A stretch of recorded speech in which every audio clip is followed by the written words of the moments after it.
The way I look at it is this entire thing is that as a channeling session, and whatever has to be channeled through this vessel is what I'm also looking forward to witness.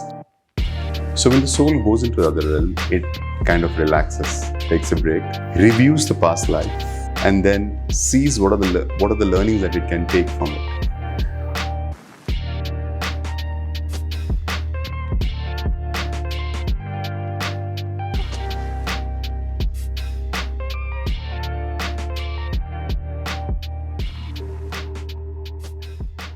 Hello, Mr. Sunil. Welcome back to our day 2 of our wonderful podcast.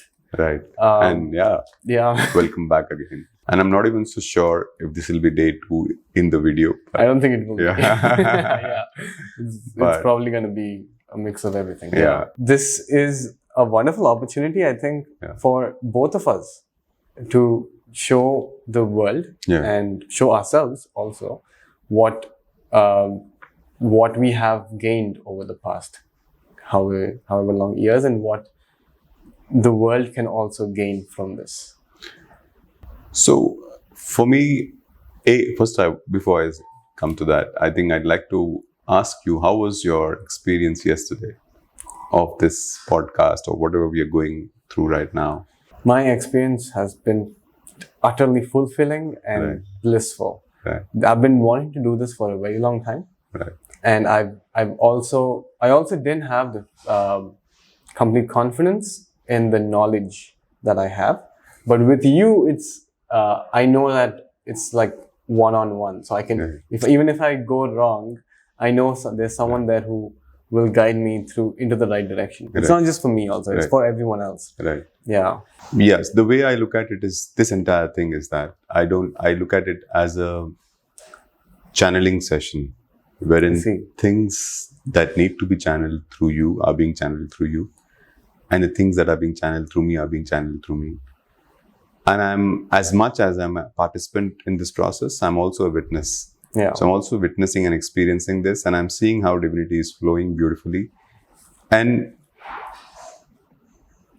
this not necessarily, for me, is not a process of kind of sharing my learnings with the world or letting the world know who am I and what's this entire journey all about, or sharing the knowledge. Let's put it that way. Yeah. This is not that for me, though that ends up happening a lot. That's how it looks to the naked eye, and that's how it feels prima facie. But for me, it's just doing and being what I'm meant to be in this lifetime.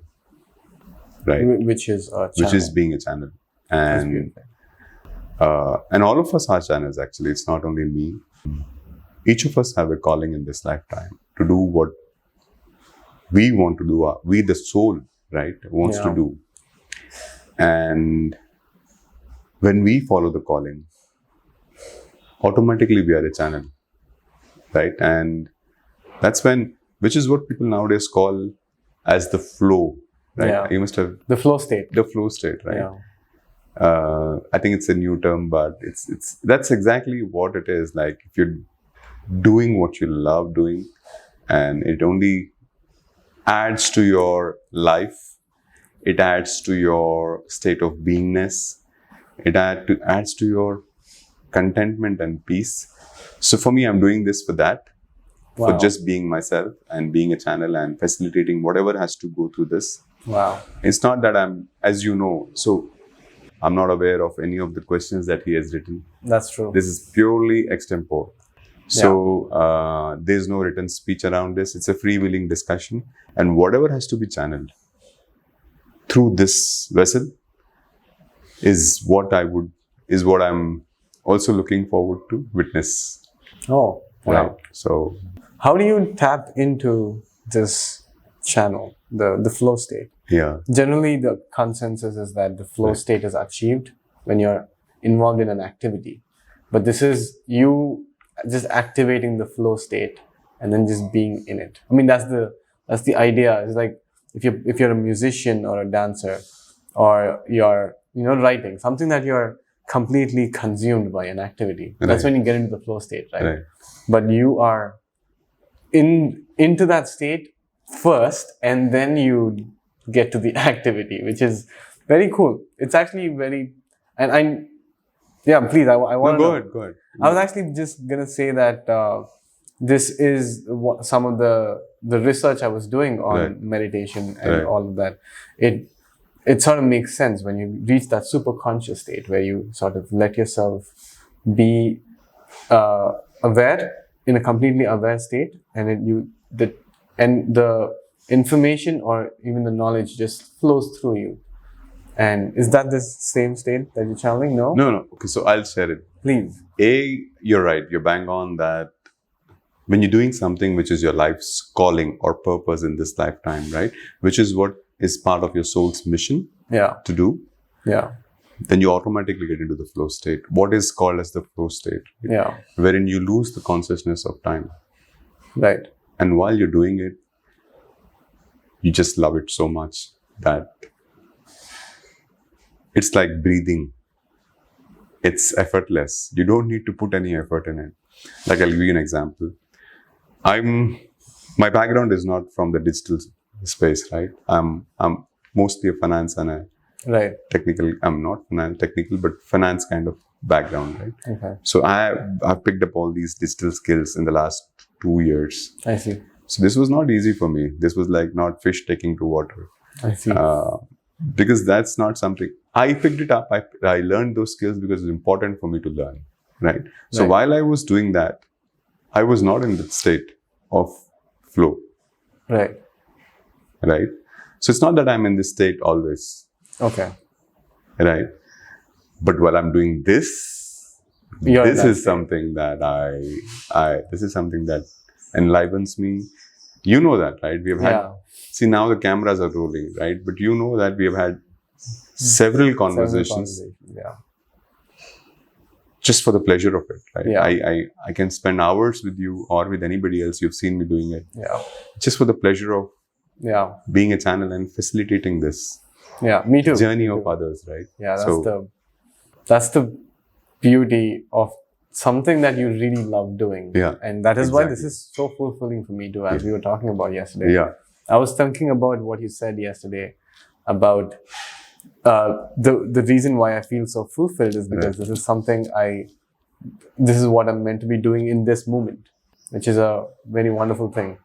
Yeah. and I'm glad you brought this out because, see, when we design, as every soul, right? When it leaves a body, it goes into the other realm, Yeah. which is. So I'm calling it the other realm for a construct, giving it a construct, Okay. but there is no physical other realm. It's an energetic realm, Correct. right? So when the soul goes into the other realm, it kind of relaxes, takes a break, heals certain parts of itself, reviews the past life, immediate past life, and then sees what are the learnings that it can take from it. And sometimes it goes and energetically alters that situation as well, Right. so that it doesn't have to experience the karma of that. So all this happens there. And then after some time, the time and space don't exist. So what might appear to be years here will actually be a fraction of a second there, or may not even appear like a fraction of a second, right? After that, at the end of it, then it kind of designs a plan for itself for the next life. That these are the experiences I wish to have. And it can be painful experiences as well. Right? Right. And once it does that,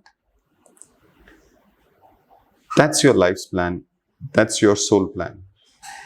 Then it automatically, it's a supercomputer.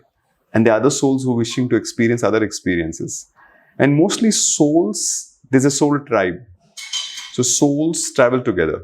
So they help each other in their journey across lifetimes. Right. Right? So your mother in this lifetime, maybe your daughter in earlier lifetime, something like that. Or your father in your earlier lifetime. So then souls make these contracts. But then I'll come into your life and I'll support this part. And how will I support? Mostly by acting as a trigger. I see.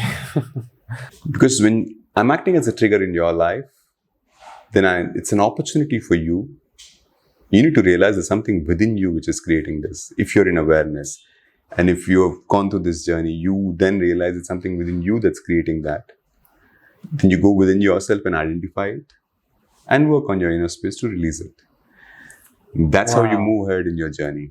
So all your connects in this lifetime, or all your beings in your life in this lifetime, especially the inner circle, your close immediate family, are your soulmates who are there to help you in your journey, your personal journey of growth. And whatever they're triggering, like if you feel that like somebody has certain thing which is kind of irking you, then that thing is within you as well. So they're only mirroring. That's the soul contract between two souls. This soul will come and take an avatar, and that avatar will then mirror something. So all this interplay, which is also called Leela, right, in the Hindu religion, or the Hindu texts, ancient texts, it's called Leela, but it's an opportunity. Leela just means a play. It's a play. It's a play. But to kind of accentuate the point that you shared, to bring it out more, the life plan is across a series of moments in this lifetime. So your calling in one moment might be to be a friend to someone. You're calling another moment to be the best painter you can be, or to channel the painting. You're calling in another moment would be just to clean up your dishes beautifully.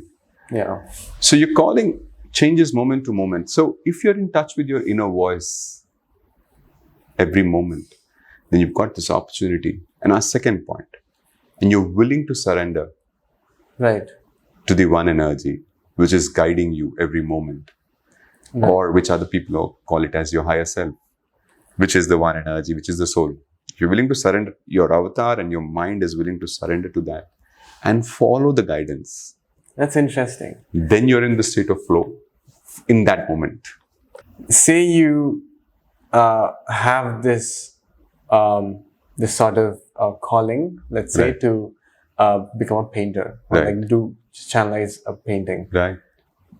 But then you are also low on finances, let's say. And there's a whole responsibility part of your life that you have to pay attention to. How do you balance that? How do you bring this, especially when they conflict in that moment? So I'll give you my life example. When I was 17 or 18, I had this deep desire in me to leave everything. Leave the physical world and go to Himalayas. And become a monk, or not even a monk, to do penance meditation. I had this strong desire. At that point of time, it seemed crazy, even to me actually, at that point of time, that it seemed very, but it was a very strong desire. And I had almost, because I was going through a tough patch and I wanted answers, so this was the best thing which I thought will help me.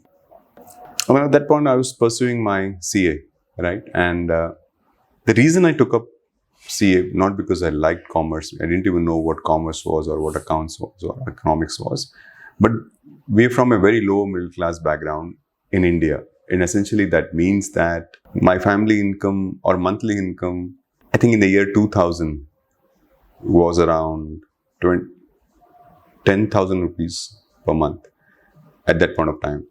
So, which was good to live a very low middle class life. But I wanted to settle in my family, So I wanted to earn money. And I came to know that CA is a course which helps you earn a lot of money, which is why I started this. So in between, I wanted to leave it. But that's when I realized that, and my mother, so we are a small family. At that point of time, my mom, my sister and me. So all three of us were staying together. So I had a responsibility of taking care of my mom and my sister. So I realized that if I go to Himalayas and do what I really wanted to do, then I would not be doing justice to my responsibility towards my family, And my mother was to retire by the time I turned 23, 24, 25. So I didn't have much time. So then I kind of chose to put that on a back burner. I chose to focus on my career and build my career because that was required in that moment. But I didn't stopped the spiritual side of it. I did Art of Living course by Sri Ravi Shankar when I was 18 or something like that. Then I did other courses, like my mother had done Reiki, pranic healing, right? Yeah. And she came and taught me some bits of it. So I was always in the spiritual exploration, if I may say. So I didn't leave it. But I went through this journey of doing things that I didn't love doing. I was good at it though. I was good at what I was doing. Like I was always I worked in the top MNCs of India. I cleared CA in first attempt. And so basically I'm trying to say that I didn't give it it's not that I didn't give it my best. I gave it my best and I excelled at it as well. Right. Yeah. Right. So at 25, I was heading the commercial department of a business of Hindustan Lever at 25 years of age. So I was doing well, and I was financially also doing very well at the time. But I was not happy from within. Every day I used to kind of ask myself, I used to find that meaningless. And believe you me, I also knew my friends who would die for that work or that job, which I had. In a sense, not die, but they would love to have that job. And I used to feel that I have everything and I'm doing this wonderful job. Yeah. And I have this wonderful job and I'm doing this. I'm getting very handsomely paid. But I didn't find meaning in the work. And I was doing I was good at the work, but I didn't find meaning in it. It seemed absolute meaningless to me as to why am I doing this. And somewhere in my heart, even then I knew it, that I'm here to make a difference, to touch people's lives, to make a difference to thousands, if not millions of people. I had zero idea that I'd be doing what I'm doing now. But that's the whole thing, that if you have responsibilities, but you have a strong desire, right? Then you keep fueling that strong intent and keep working at it. And there's strong intent and desire, you automatically create time for it. I see. Right? Yeah, and you may end up doing 8 hours of work, which you don't like, you don't find meaning in it. And that will drain your energy. I'm not taking away that. Yeah, it does. Because something which is not your calling, it drains away your energy. So I'm not taking away that. It is a tough, challenging phase. Yeah. But if you're at it, then you will ultimately reach the space of wherein you're doing what you love doing. Which is why, Anirudh, if you see today, there are a lot of professionals out there, a lot of people out there I know of, who are now in the process of relooking at their own careers, right? Making career shifts and now doing things that they love doing, right? Exploring different options. Do you think the state at which we are in, like post-COVID? It is. It definitely made a shift. Yeah, it definitely made a shift post-COVID because one, as a community, as a society, as a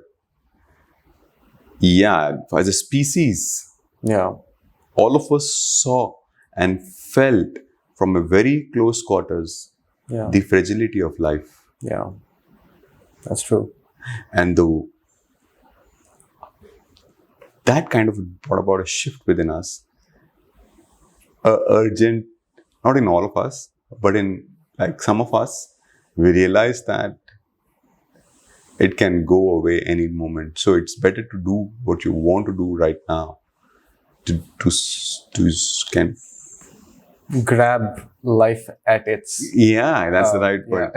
Every moment and do what you love to do. You can't keep postponing what you love doing for a future date perennially, because that date may never be there. That's true. You don't know what's going to come tomorrow. Correct. And so you grab it right now. Correct. That's beautiful answer, actually, because you've given your own example. What did you start with when you started on this journey? While you said you did Art of Living. Is that the first thing you started with? So I've been blessed with a very kind grandmom. Okay. She was very patient and she had a tact with teenagers, or with me at least. I was very rebellious and I had a very difficult relationship with my mom. So my grandmom was the person who could see or who could help me get into the part of religion first. So I'm born in a Hindu family. So I first dabbled my feet in the religion, Oh, I see. which is where. Sorry, go ahead. No, there's no question. Go ahead. I was gonna ask you just what practices, but later on, please. No, continue. I'll go ahead. I'll Yeah. say that. So it started with, I took Diksha from a guru, and it started with mantra chanting. While it was great, it helped me kind of, like if I go back and look at it, it helped me in calming the mind and bringing in the focus. Yeah, But there was still something missing for me in my heart. yeah, I was clear that I was not at peace, right? And so that didn't stay with me for long. Then I took another Diksha from another guru, and I think similar thing happened. But that was very powerful moment. I think that was one of the when Sri Sudhanshu Maharaj Ji, he gave me Diksha. I remember on that day when the Diksha was given, all the devotees were there. And I think he placed his finger here and kind of initiated.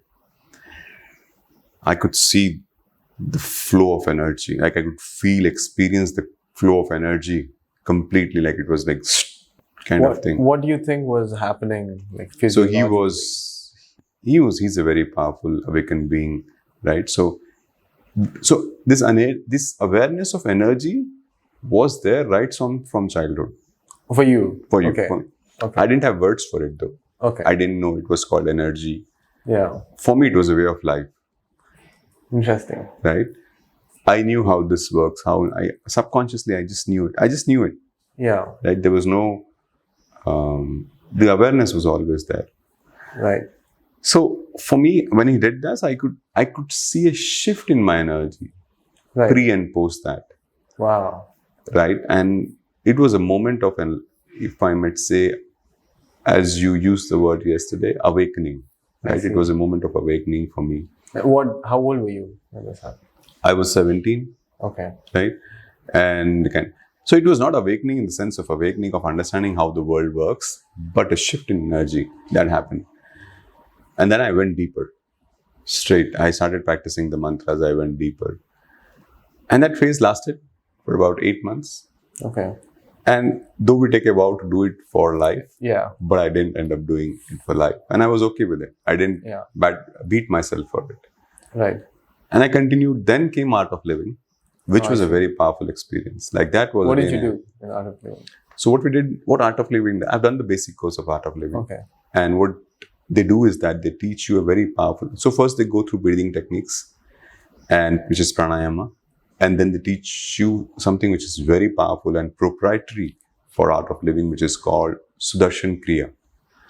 Now, this technique is so powerful that it kind of rejuvenates you completely. It kind of, I had sensations all over my body. It was like kind of healing me completely from within.